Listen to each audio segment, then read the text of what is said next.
What's up, guys? It's your boys from Madden.com, and today we're going to be breaking down a really good play out of the Run and Shoot Playbook. The bad news is that this is exclusive to the Run and Shoot Playbook, so if you like to add plays to a custom playbook, unfortunately you're not able to do that from this tip. But if you guys want me to start breaking down some actual regular playbooks so you can add these tips to your custom, just let me know in the comment section what playbook you want me to break down. I always need video ideas, and I do read every single comment, and I respond to most of them as well. So never be afraid to leave a comment in one of my videos. So like I said, Run and Shoot Playbook, and the formation is gun flanker close, and it is a 4 wide receiver set, which is pretty unique. I don't think there's many 4 wide receiver sets that are worth a damn in this game, but you can actually toggle between this and spread, which is a really nice combo. What I'm going to do about the personnel is put my best receiver here on the left in the slot, second best receiver here at the slot on the right, and then my 2 best remaining on the other 2 receiver positions. As far as, I'm actually not going to talk about audibles because we're just going to talk about PA drag as well as halfback sweep. So PA drag, before I actually get into the breakdown, I feel like I need to mention this. We do offer a new service on the site, acemadden.com. It's called coaching as well as film review. So if you guys want to book a session with a Madden pro, we have Civil. You see him post on the channel all the time. Very smart guy. He was a Tampa Bay Bucks champion. We have Free the Penguins. He was the Bengals club champion. He's one of the leaders of the youth movement. He's only 18 years old, and he's already got over $10,000 in MCS winnings. He's a gun bunch master.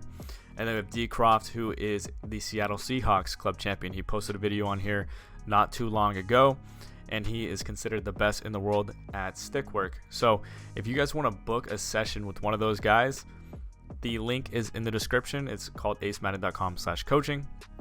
If you don't want the hands-on session, if you want like a little bit of a cheaper option, we do have film review. You submit your film and we break it down. We kind of write notes and timestamps, and then we talk to you on Discord about what you did right and what you did wrong. And it's just a very good service. So if you're interested in that, check it out on acemadden.com. So let's get into it. We're going to put our running back on the wheel, and that's it. That's our first setup. First read's going to be the corner route from our A receiver, and then we also have our post. Both are very sharp, and they're going to get separation versus man. One thing I should mention is the ball should be on, well, if you don't flip the formation, you're going to want your strong side on the short side. So you see how I have my running back on the short side? That's exactly what you want. So if we had the ball on the left side, we would flip this formation. So first read is going to be our A receiver on this little sharp corner route.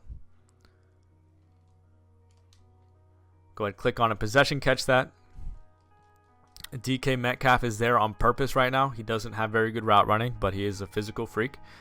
I wanted to put someone with bad route running there to show you that, you know, he's going to get separation because the route is just really good. So let's go ahead and run it again.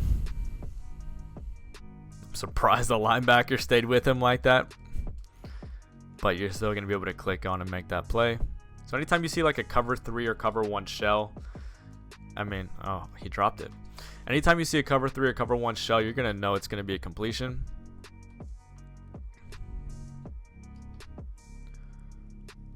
Man coverage is going to be a completion. Cover 2 is the only thing that kind of mucks up this corner out and makes you either throw the wheel or throw the drag or the post.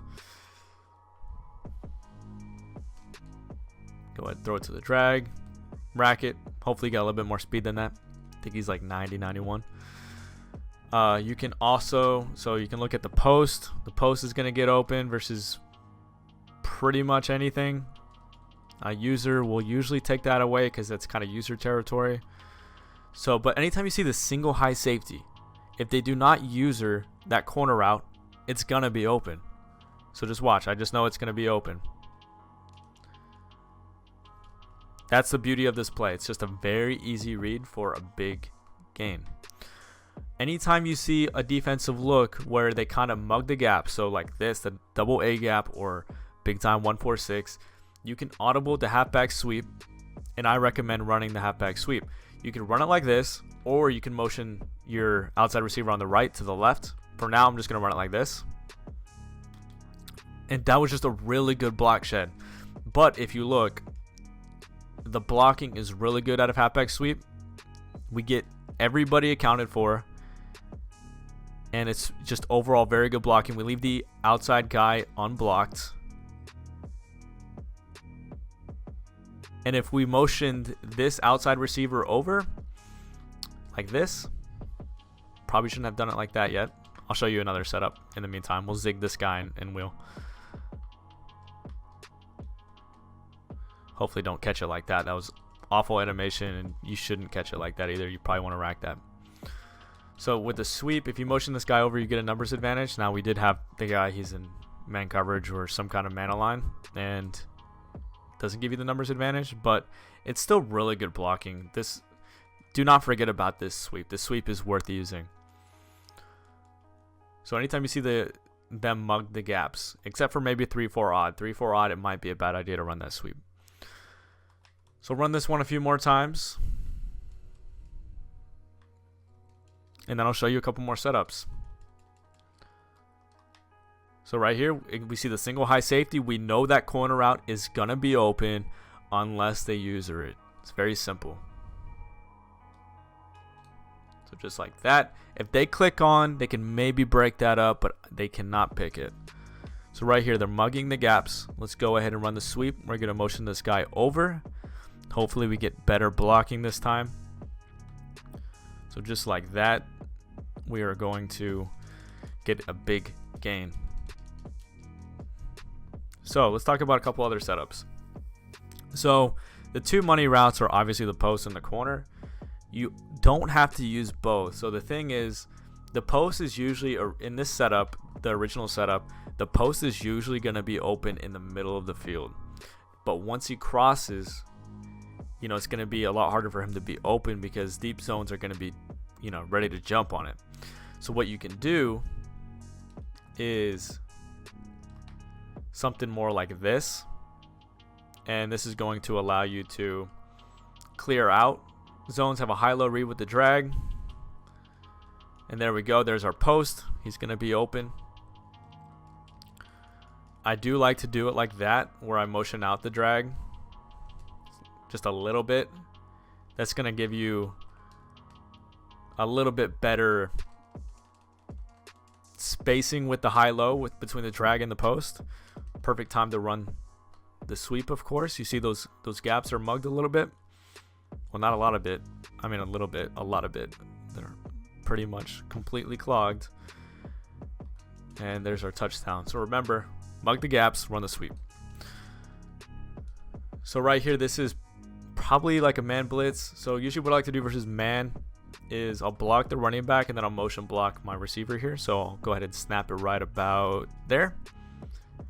And the reason I do that is because we have two man beating routes. We have the corner and we have the post, both of which are going to get separation. Technically, the curl does get open for a low ball. You see right here, boom. Curl will be open for a low ball, but both the corner and the post are open. I know we haven't talked about the curl too much. It's because it's kind of your last read.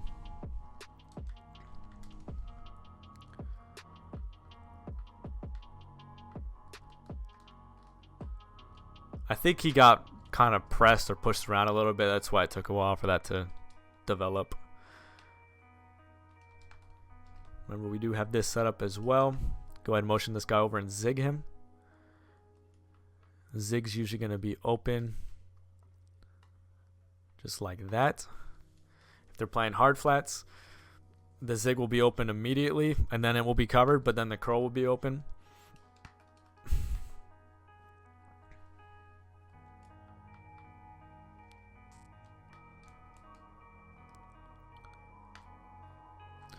So it's just a really good play. You have options. You don't have to. I would recommend always leaving the post simply because it's such a good route. But you don't have to leave the corner like we've talked about already. By the way, the play action is not so bad. You can actually leave it on if you really want to. But I usually like to cancel it with RT. So kind of like this. Might disrupt the pass rush a little bit. You can also do the setup where you kind of just put B on a flat route. You can block the running back. And then I would probably put X on an in at this point. So now we have everything. I don't know if I'd put him on a drag or an in.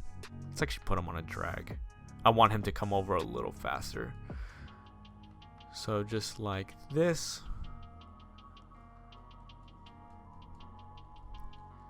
You can also do something more like this. You can clear out for the post and have the corner out. So see what happens. Boom. Get the separation with the corner.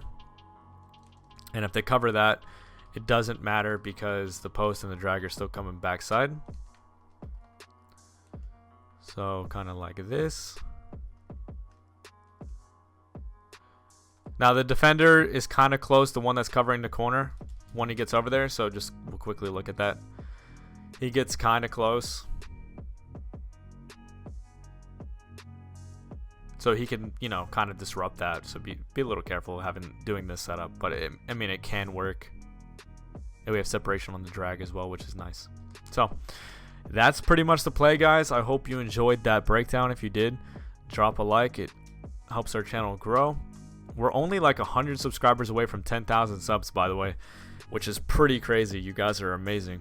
Once we hit 10,000, we're going to do something special for you guys. So make sure you hit that sub button, and I'll see you guys later.